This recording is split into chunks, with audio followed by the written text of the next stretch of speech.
Universidad CNCI, Derecho Procesal Penal. Daniel Alejandro Mora de la Garza, tutor Cecilia Durazo Alvarado. Ciudad de México, 04 de mayo de 2022. ¿Qué es el amparo?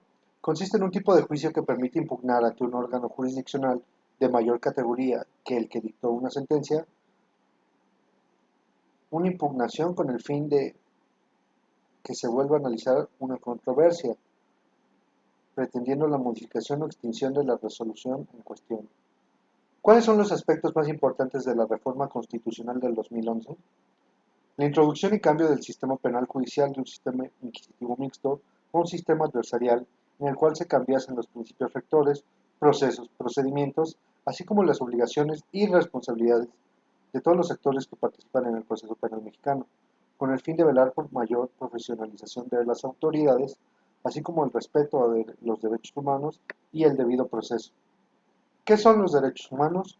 Consisten en todos los derechos inalienables que gozan todos los seres humanos por el simple hecho de existir. Están protegidos por el Estado. ¿Qué son los principios de juicio de amparo?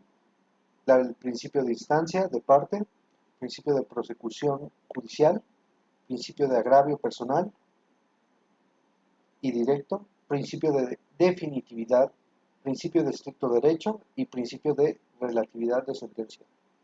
¿A qué está obligado el juez de garantías de amparo y el juez de control? El juez de amparo es el juez que pertenece al órgano jurisdiccional que realiza juicios de amparo con el fin de impugnar resoluciones de otros órganos judiciales, mientras que el juez de control, dentro de la parte procesal, está inmiscuido en la parte de la etapa de proceso penal, inicial o de investigaciones, realizando las primeras audiencias con el fin de calificar la detención, así como justificar la imputación del indiciado, como girar la vinculación al proceso en los procedimientos respectivos. ¿Qué es un informe justificado?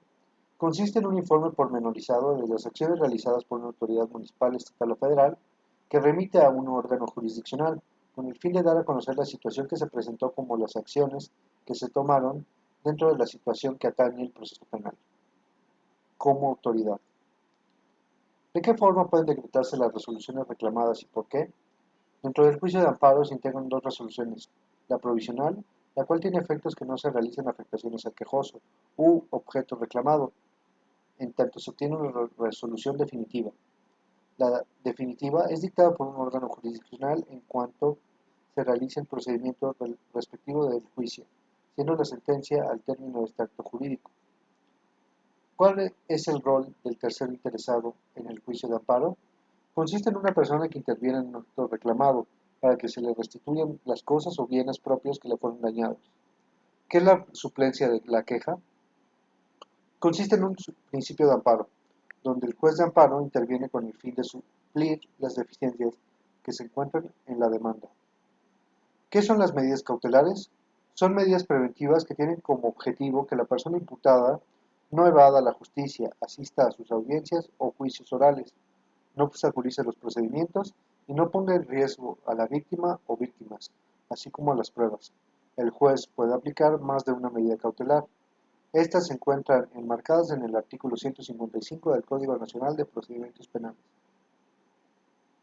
pudiendo ser la presentación periódica ante el juez o ante una autoridad distinta que aquel designe, la exhibición de una garantía económica, el embargo de bienes, inmovilización de cuentas y demás valores que se encuentran en el sistema financiero, la prohibición de salir sin autorización del país o de la localidad de la cual resida, el sometimiento al cuidado o vigilancia de una persona o institución determinada o internamiento a institución determinada, la prohibición de concurrir a determinadas reuniones o acercarse a ciertos lugares, la prohibición de convivir, acercarse o comunicarse con determinadas personas, con víctimas ofendidas o testigos, siempre que no se afecte el derecho de defensa, la separación inmediata del domicilio, la suspensión temporal en el ejercicio del cargo cuando se le atribuye un delito cometido por servidores públicos, la suspensión temporal en el ejercicio de una determinada actividad profesional o laboral, la colocación de localizadores electrónicos,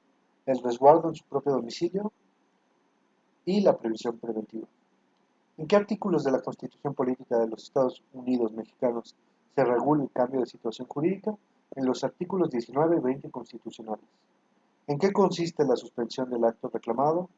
consiste en la pausa de la actuación de las autoridades durante la ejecución del juicio de amparo, en tanto se dicta una resolución definitiva sobre la constitucionalidad del acto, con el fin de evitar actos que consumen violaciones de derechos y de la legalidad, evitando prejuicios para el quejoso. Eso es todo, muchas gracias.